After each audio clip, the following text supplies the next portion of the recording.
Imagine you are strolling through a vast, bustling square. Surrounding you are hurried crowds, shops glowing with vibrant neon lights, and the lively sound of laughter and chatter. But then, you walk to the edge of the square, lean against the railing, look down, and suddenly realize a shocking truth. Where you are standing is not the ground. You are standing on the roof of a 22-story apartment building.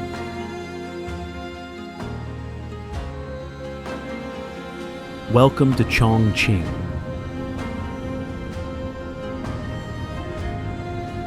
The megacity where the concepts of ground and ceiling are merely an optical illusion.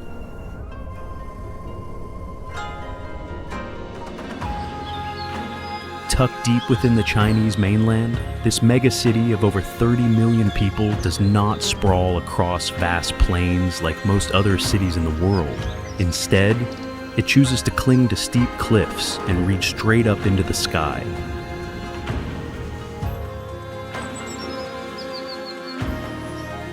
This is a place where the laws of physics seem to be bent, and multi-dimensional spaces intertwine.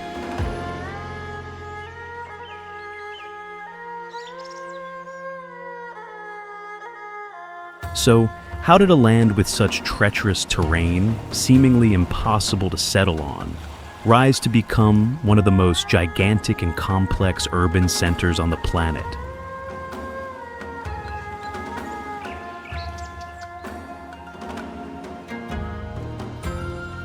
From a bird's eye view, Chongqing does not look like a promised land.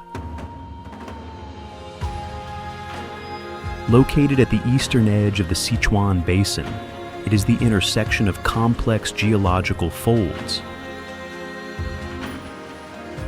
Tens of millions of years ago, violent upheavals of the Earth's crust tore the surface apart, pushing limestone mountain ranges high up and leaving behind deep gorges.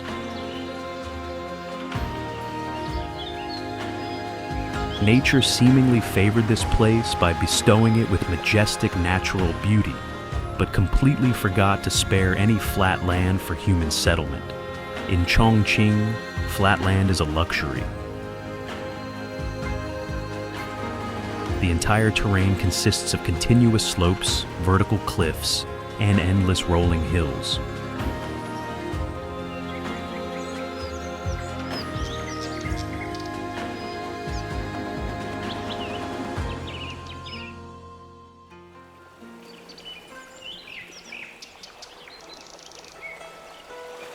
But the treacherous terrain is not everything. The fate of this land is dictated by two giant water monsters, the majestic Yangtze, Jialing River, and the swirling Jialing River.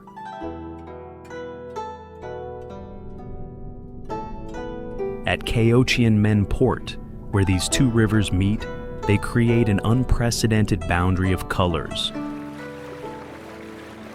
The crystal-clear emerald water of the Jialing River merges into the muddy, swirling, silt-laden water of the Yangtze.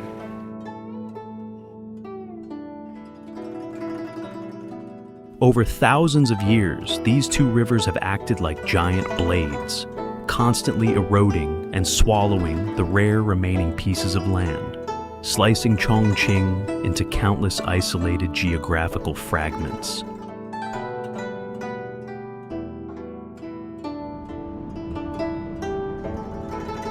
Nature also drapes Chongqing in a mysterious cloak.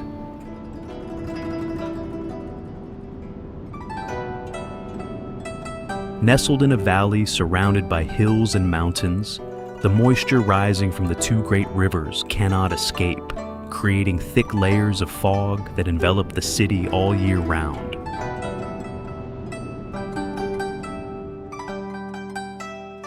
For more than 100 days a year, Chongqing is submerged in an ethereal mist, with the sun appearing merely as a faint spot of light against a gray sky.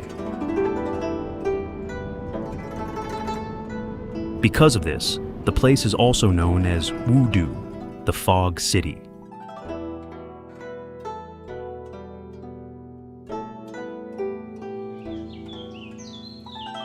This geographical isolation was once a curse. The poet immortal Li Bai of the Tang Dynasty once uttered the immortal verse, "The road to Shu is hard, harder than scaling the blue sky." Chongqing, the gateway to the land of Shu, is the very embodiment of that hardship. The perilous cliffs and raging waters seized any attempt to connect this place with the outside world. There were no vast fields to develop agriculture, no sweeping plains to build roads. It seemed as though fate had arranged for this place to forever remain a desolate, backward mountainous region. However, it was precisely that dead-end, dead space that became the most powerful catalyst, awakening an insane creativity and an intense survival instinct in humans. Faced with towering stone walls, the people of Chongqing did not choose to retreat. They decided to dig deep into the mountains, build bridges across the ferocious rivers, and stack their lives up into the air. If you want to know how far humans can go in reshaping space, look at the transit station passing right through the heart of an apartment building, Liziba Station.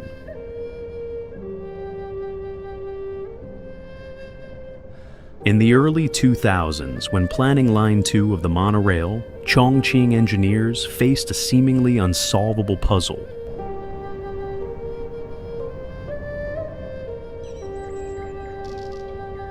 The railway absolutely had to pass through the location of a 19-story apartment building that was about to be constructed on a narrow slope.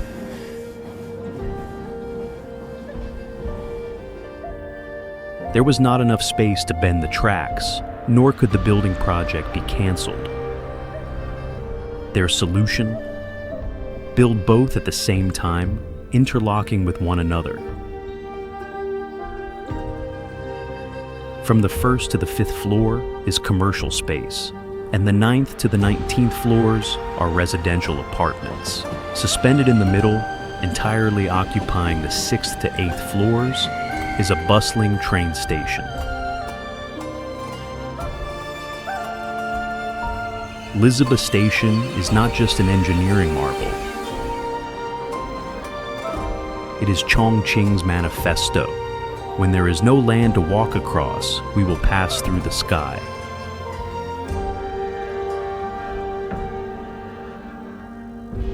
But Liziba is merely a small puzzle piece in the giant Rubik's Cube named Chongqing. To solve the traffic problem on a terrain with extreme elevation differences, they created the Huangzhuowan interchange, a massive concrete monster that makes any driver break a sweat.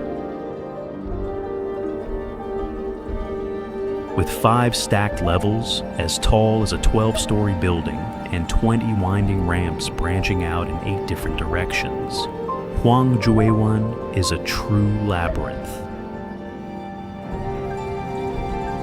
Here, even the world's most modern GPS navigation systems have to surrender. Missing just a single turn could result in an unplanned city tour extended by dozens of kilometers.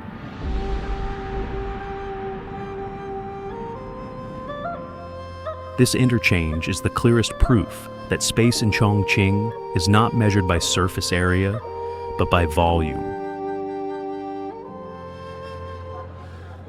Fragmented by hills, mountains, and rivers, walking or taking a bus from one neighborhood to another is absolute torture. Therefore, Chongqing developed the world's most bizarre public transportation system: vertical transit. Elevators are not only used inside buildings, they have become an essential public transit. The most prominent example is the Crown Escalator, the second longest escalator system in Asia. Measuring 112 meters long with a 30-degree incline, this 2.5-minute ride will take you through the underground to travel from the train station up to the bustling high-altitude hill area.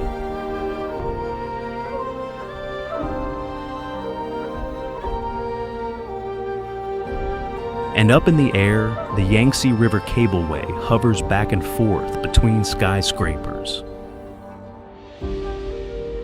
Once the primary mode of transportation for residents before the dense construction of bridges, the cableway is now a romantic yet slightly adventurous symbol of this city. Viewed from afar, Chongqing looks like a sci-fi architectural blueprint stepping into reality, where roads run on rooftops, stations sink deep underground, and the sky is tightly woven with layers of concrete and steel.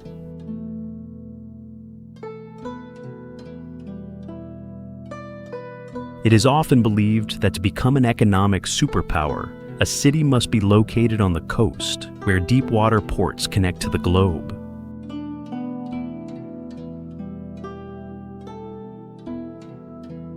Chongqing is located over 1,500 kilometers away from the nearest coastline, Shanghai.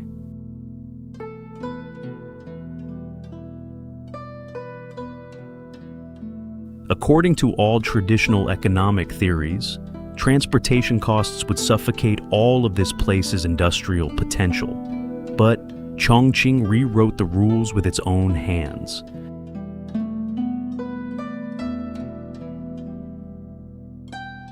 Without an ocean, they would turn the ferocious rivers into their own ocean.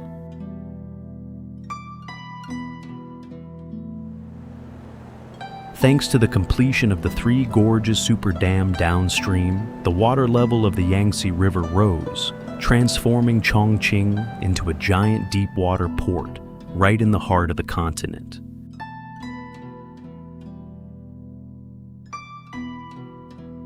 Cargo ships with a capacity of up to 10,000 tons can now sail straight from the East China Sea right into the city's center.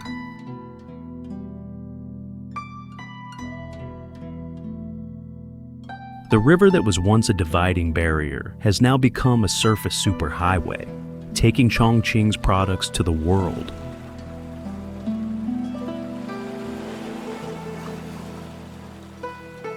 However, the ambition of the Chongqing people did not stop at waterways.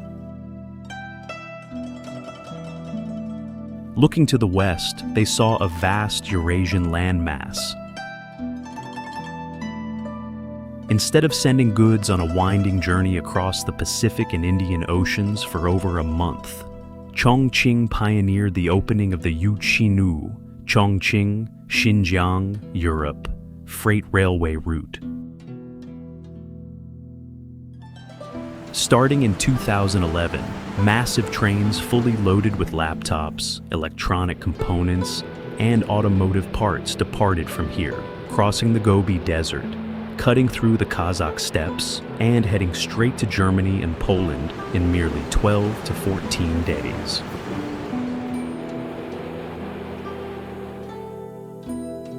From an isolated land, Chongqing transformed itself into the heart-pumping blood for the new Silk Road.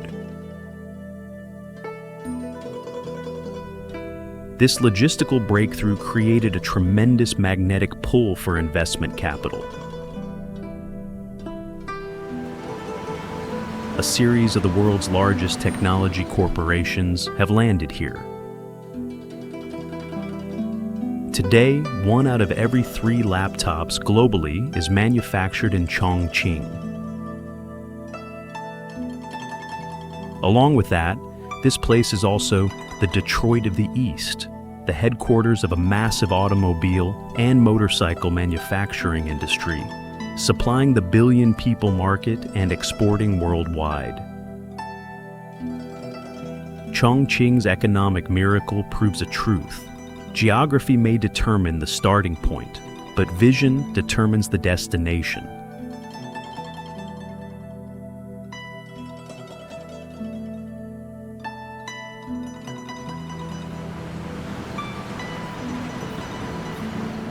A city built on steel, concrete, and harsh technical limits can easily become cold. But in Chongqing, human vitality has ignited a brilliant fire, burning away the chill of the fog layers. That fire, first and foremost, lies in its renowned culinary scene, Chongqing Spicy Hot Pot. Unlike dishes created in the silk and velvet of the royal palace, Chongqing Hot Pot was born from the bottom of society on the freezing banks of the Yangtze River.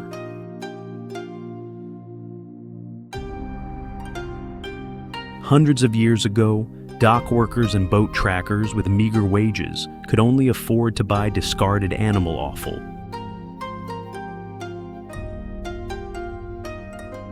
To mask the foul smell and fight off the bone-chilling cold of the moisture rising from the water's surface, they threw into the pot all kinds of dried chilies, Sichuan peppercorns, and rich beef tallow.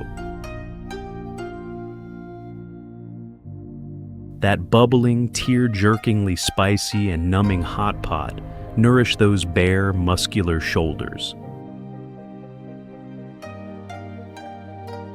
Today, hot pot is not just food, it is the religion of the city.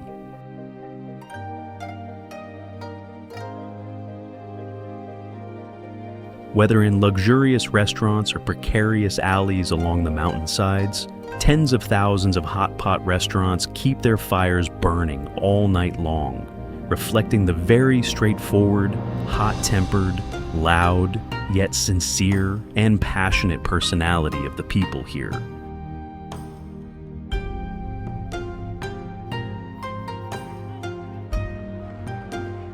And when talking about the people of Chongqing, one cannot help but mention the Bang Bang Army, the carrying pole army.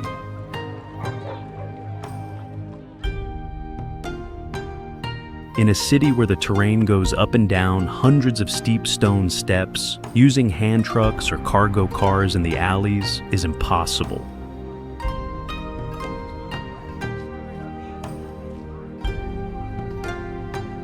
For decades, the transportation of refrigerators, televisions, construction materials, or baskets of vegetables has relied entirely on the shoulders of porters.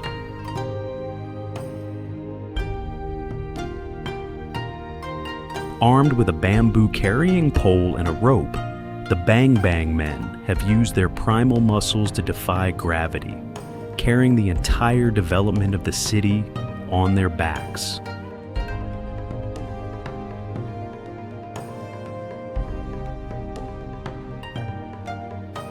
Even though Chongqing has entered the digital age, the image of sweating porters climbing every stone step remains a living monument to the resilience and extraordinary endurance of the mountain people.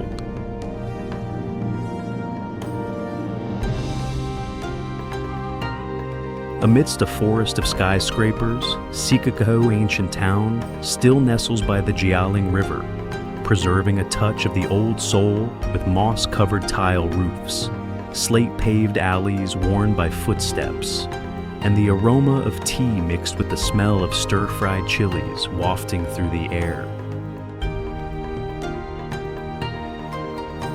That is Chongqing, a fiery collision between a sci-fi future and a nostalgic past that has never been forgotten.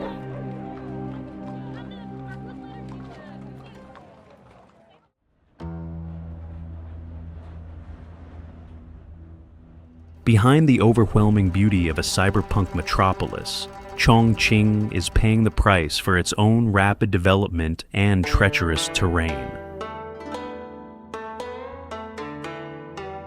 If winter is buried in fog, summer turns Chongqing into a literal furnace, one of the 3 hottest cities in China. Surrounded by hills and mountains, the heat from the sun, resonating with millions of air conditioners, millions of car engines, and giant concrete masses, has nowhere to escape. Summer temperatures frequently exceed 40 degrees Celsius. The The urban heat island effect makes the city feel like a giant boiling hot pot. The power grid is always stretched to the limit to serve cooling needs, and occasionally, energy crises knock on the door of this mega city. Gravity and time are also enemies that never sleep. Maintaining and servicing a city clinging to the cliffs requires enormous costs and relentless engineering efforts. The heavy rains characteristic of the subtropics bring the risk of landslides and flash floods that lurk to threaten residential areas. Giant bridges suspended in the air, pillars supporting transit stations, and deep plunging tunnels always need to be strictly monitored to ensure structural integrity against the pressure of millions of tons of concrete and the relentless flow of people. Living space is also a persistent battle. The population continues to boom, but the land fund is nearly exhausted. The population density in central districts like Yuzhong is suffocatingly dense.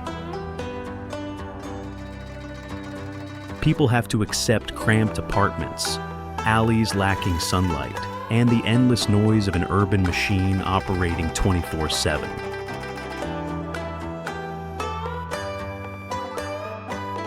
Living in Chongqing means accepting a rushed, stressful rhythm, where the convenience of the future must be traded for the space of the present.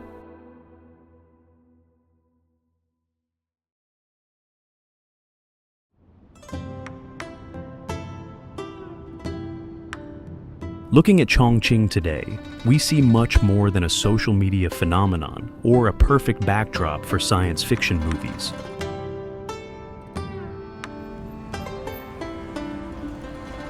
It is not just about glamorous skyscrapers or trains piercing through apartment buildings.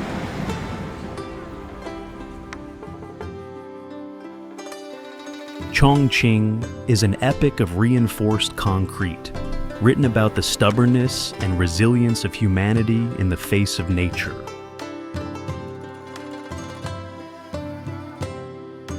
Locked in a geographical prison of gorges and deep rivers, the people here did not choose to surrender.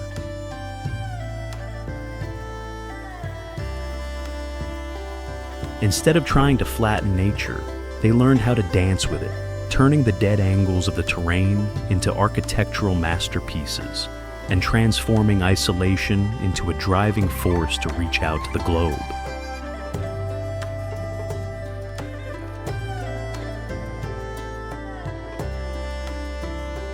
At the place where two rivers swallow the land, they carved out their own sky with their own hands.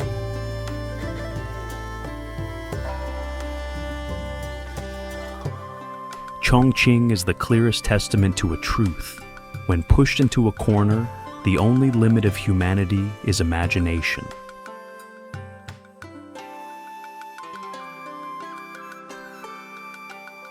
Our journey to explore the surreal city of Chongqing concludes here.